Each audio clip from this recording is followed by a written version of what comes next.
Hello and thank you for watching. We're looking at the Kershaw Leek folding knife here. This is the model 1660. That is 1660. And this is actually an older version of this knife. I purchased this knife back in probably mid 2003. I paid about $35, maybe $40 or so. And this actually uses the older steel. This is 440A in this blade, and I believe the newer models use the Sandvik 14C 28N. So this one is, by today's standards, this is not considered a super steel by any means. It is nice. I've carried 2 Leeks over the years. This is actually the newest one that I've purchased. The first one I bought was the combo edge, and that one also had the 440A steel blade, and I carried that for about a year and a half. I gave it to a friend and then purchased another, and then immediately after buying that combo edge I decided that I wanted a plain edge and went ahead and purchased this one. And this one's had the least carry time, so it's actually still in the nicest condition. The friend that I gave the combo edge to lost that Leek, and I actually gave him my second combo edge, which he still has to this day, 7 years later or thereabouts, and it's served him well. I just spruced it up for him the other day, so it's still looking pretty good. It's missing a couple screws in the frame, well, his is, but it's a good knife. This uses a flipper, and it is assisted open, so you push on the flipper to get the blade started, and then the little torsion bar or spring inside will kind of flick it out the rest of the way. Very reliable, never had any opening issues. I'm not the biggest fan of assisted opening knives nowadays. I do have several models that I've purchased in the past, but I don't tend to carry them much anymore. Simply because they're a little bit harder to control, and I don't like having to overcome that spring as I go to close the blade. And forgive me if I'm doing this kind of screwed because I'm not used to trying to see what I'm doing through the viewfinder of my camera, but having to defeat that spring as I close it is not my favorite thing. It's just something that over the years I grew a little tired of, so I kind of moved on. They're still great knives, and you can find tons of excellent assisted openers. I know the zero tolerance knives are very popular right now, so I won't really knock them. They're just not for me, and I do still carry some of these assisted openers, but not quite as often anymore. This is a 3-inch blade, and actually this is a 4-inch handle, and I did measure this. It matches with Kershaw's measurements very closely. It is a 4-inch handle, and the blade is near, well, at least been measuring from the the beginning of the blade at the top here of the handle all the way to the tip. It is almost exactly 3 inches. So we're looking at 7 inches overall when opened. It is a frame lock, which is probably pretty obvious if you're not super familiar with the different lock types. This uses a steel cutout, or a portion of the steel frame has been notched out, and it folds over and under the blade there and locks the blade in place. Very reliable. Probably not the absolute strongest lock type, but I've never had an issue. I've never had a leak close on me. I've never had any frame lock knife close on me for that matter. So quite reliable. Overall, the construction is really nice. I consider this knife to be sort of a gentleman's knife in its design. It's pretty classy. The stainless steel has a very nice finish to it. This one's a little old, so you might see some imperfections, some wear marks. In fact, I think they placed the date now, at the base of the blade. But back when I bought this, and I'll see if we can zoom in on that, you can see the manufacturer date is May of 2003. So had it for quite a while, so it does exhibit a bit of wear, but still very, very nice looking for its age. And this was my second pocket knife that I ever bought. The first one was a CRKT M16. I don't remember the suffix on that model, but it was a Tanto blade, Tonto if you please, but I prefer Tanto. And it was also a combo edge. and that became relegated to just a work knife. I carried that one in my work bag when I was out surveying for years and years, and I finally retired it this year and replaced it with a Spyderco Tenacious. But the CRKT was my first knife, this Kershaw Leek was my second, and I happily carried it every day for well over a year between the two different models, the combo edge and then the plain edge. Excellent, excellent design. Cuts very well. It's really a slicer. You know, it's a utility knife. At least for me, first and foremost, it's a very good utility knife. We're talking cutting, you know, tape and you know, string or packaging. It's a very, very thin blade, and that it's sort of like a Wharncliffe or a modified Wharncliffe blade type. Makes it a really nice slicer, and obviously that really thin tip means that it's going to penetrate really, really well. It's nice and pointy, there you see. And this edge still looks fairly factory, but I have sharpened it quite a few times. I have my Spyderco Sharp Maker, and it has seen quite a few, what's the phrase I'm looking for? It's been touched up several times on that Sharp Maker, but I do see a lot of the original grind from the factory. So this one, you can see, didn't get used as much as my combo edge. And when I bought this knife, I also bought for my wife a Kershaw, I believe this is the Chive, yeah, the Chive, which is kind of like the baby version. I don't have the specs for that one in mind or in front of me right now, so I'll maybe show this on another video. This one's a little small, a little hard for me to close. I'm not super confident in it, but it is also a cool little utility slicer. I would use this as, you know, sort of like a heavy-duty box cutter in a way. That's the model 1600, if I recall correctly. And it's got a lot of your basic features. It's got your lock, it's got your pocket clip there, of course. Torx screw construction on this one, rather. I don't remember the sizes offhand, but it does hold together pretty well. And I remember opening up one of these knives and seeing that there was a little Loctite in there, so they do secure them pretty good from the factory. Plastic back spacer, but overall fairly open design. There is one thing to note here, and you do see we have a lanyard hole there, and then just below that is actually where the lock, or the blade safety lock, I guess, blade safety is. And I took mine off, and I'll show you the one on the Chive so you can see what it was supposed to look like. Get in there. And this one's actually March 03. But this little screw is connected to just a little plastic segment, and when it's in the closed position, that will actually prevent the blade from coming out. And I'll push on the flipper here, and you can see that blade is held in place and can't pop out. Take it out of the way, and it jumps right open. I had found that piece didn't always stay locked or unlocked when I wanted it to, so I took it off.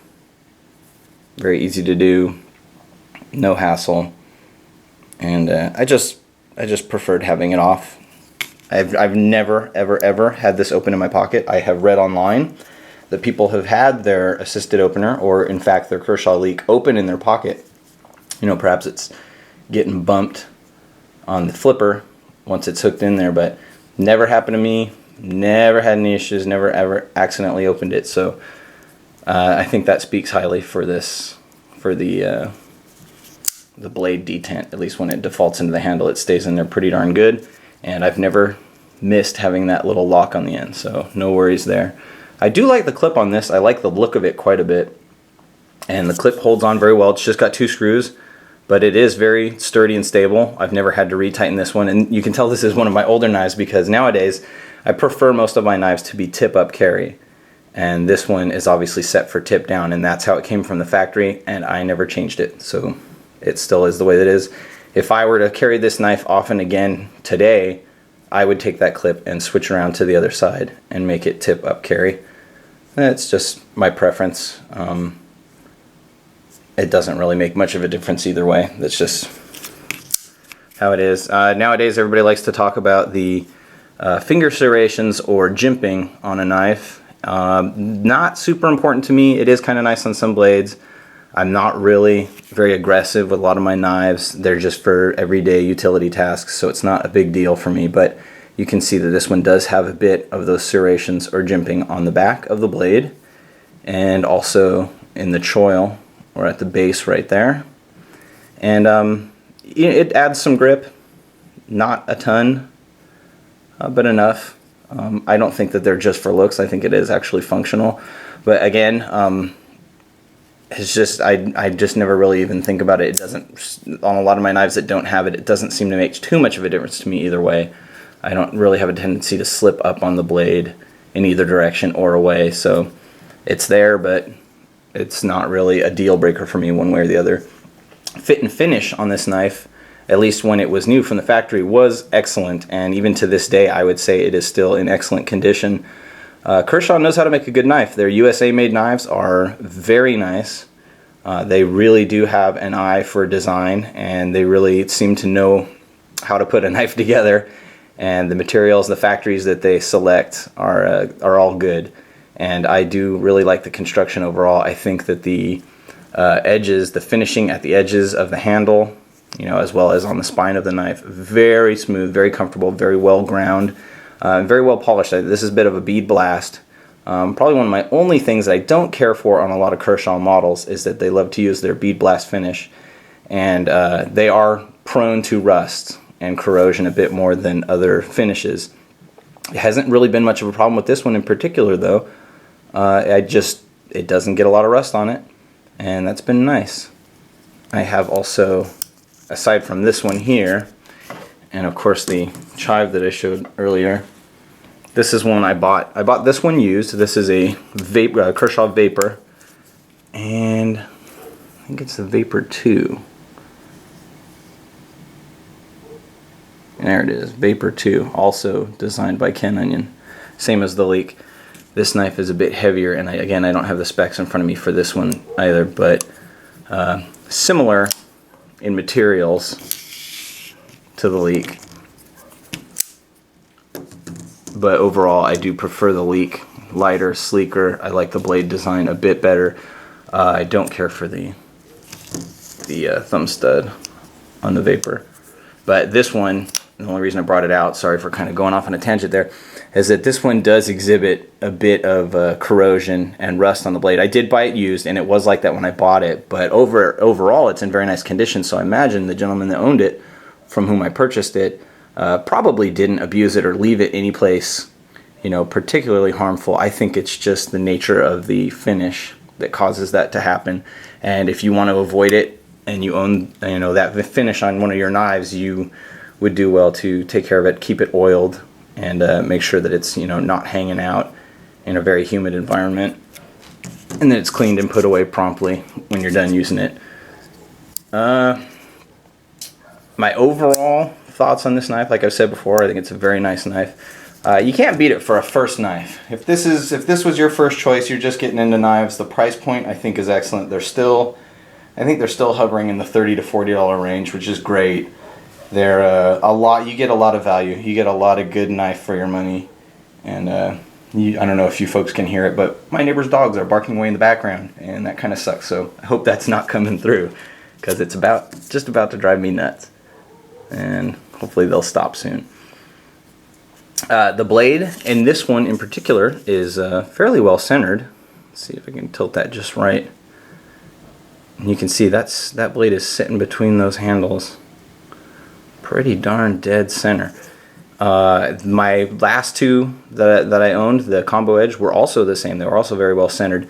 Something that happened to the chive, interestingly enough, was that after I had opened it to clean it and put everything back together, and as far as I know, I did it, spot on the way that it was actually originally constructed, the blade has moved over to the edge, and you'll see that it is no longer centered, and in fact it scrapes. You can kind of hear it when I open and close it. it scrapes against the edge of the handle. I don't care for that. I don't know if that is a common occurrence with Leeks. It doesn't do it with any of mine. And this one, you can see, is very well centered, so I'll give it high marks there. It does lock up very nicely. This one, I'm not really big on the terms that a lot of the knife guys use for some stuff, but this one I think they would call an early lockup, which is that the frame lock is only touching, you know, under the leftmost portion of the blade, and it isn't coming really far over to the side. In fact, I can't even really push it over that much. Well, there I can a bit. But where it defaults to is, I guess, referred to as early. And it's nice. There is absolutely no wiggle. You know, if I really were to grab the tip and crank on it, I'd probably get it to wobble the tiniest little bit. But I mean, it is, for all intents and purposes, rock solid. So very happy with the lock on this knife. Never had an issue with that. It is a Wharncliffe blade. It's got a hint of belly to it. Hopefully you can kind of see that there contrasting against the background. It does have, it's not dead flat, you know, it's not laser precise straight like a lot of Wharncliffes are. This one has a hint of belly to it, which is kind of nice just for general slicing tasks. I think it would have been kind of fun if it was just completely straight at the end, just to see what would have happened. But, I mean, not what would have happened, but just to see how it would perform. But overall, you know, nice blade, not really too much more I can say about it. Handle, very, very comfortable. I have probably medium to large size hands, and it sits just right. My pinky doesn't get a ton of grip at the end, but you know, there's no hot spots, no weirdness. I have, you know, used this knife, you know, probably over an hour at a time depending on the task in years past, and never had any issues of discomfort. It's never been unwieldy. That stainless steel is a little slippery, so you will find sometimes if your hands are oily or wet, or just if you're using the blade quickly, it takes a little extra thought than a super grippy G10 handle before you actually employ it, you know, and begin using it. It can become a little slick. And I've never really had any problems with, you know, grip. I don't know what else you might call that, retention. I've never, sounds very tactical. I've never really had any problems with it slipping out of my hands. But it is a little slick compared to some of our preferred grippy materials like G10 or even FRN to some extent. And I have, you know, owned this for, you know, going on 7-8 years now, and it's been a fun little part of my collection.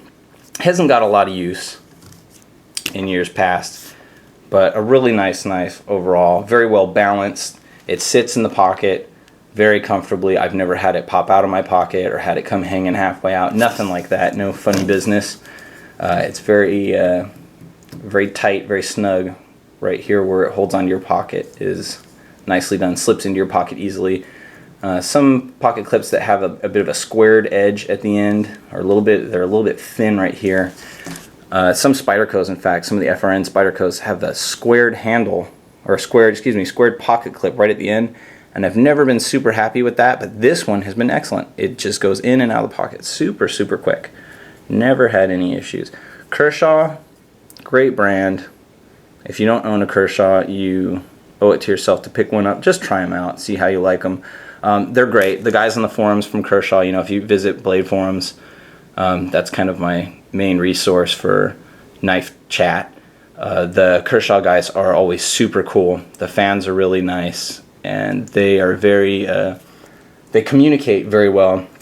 Forgive me for saying 100 million times. This is actually my first one of these videos I've done, and I am trying my darndest not to, but it keeps happening on occasion. The Kershaw representatives are very cool, very friendly, very attentive. They answer questions quickly. They do communicate with the public often, and I really like that about them. And I've actually contacted them for some replacement screws on a previous Leek that I had owned. And not only did they get them out to me right away, but they sent them out for free. Didn't charge me a dime for it. And I was expecting to pay them, so I thought that was really super cool. And overall, good stuff, good knife. If you have a chance, pick one up, try it out. The Leek is very ubiquitous with assisted opening knives and with, you know, small, gentlemanly pocket folders these days, so you've probably seen one before, and if you haven't, I think for the price, for how inexpensive they are and how well constructed they are, it'd just be nice to just pick one up and try it out. And if it's not for you, you know, flip it, sell it, trade it, give it away. But definitely try one. It is an excellent knife, and I do recommend it. And this is my first video of this type, doing one of these overviews, reviews, observations, whatever you want to call it. And if you have actually spent this entire time watching this video, I really appreciate it. If you have any criticisms, hopefully constructive, please do offer them up. There's probably some things I forgot. Maybe I can make an addendum later on, but for now, I'll just shut up because this has gone on way longer than I expected. And I hope you liked viewing the video, and I really, really appreciate you taking the time to do so. So thank you very much, and have a great day.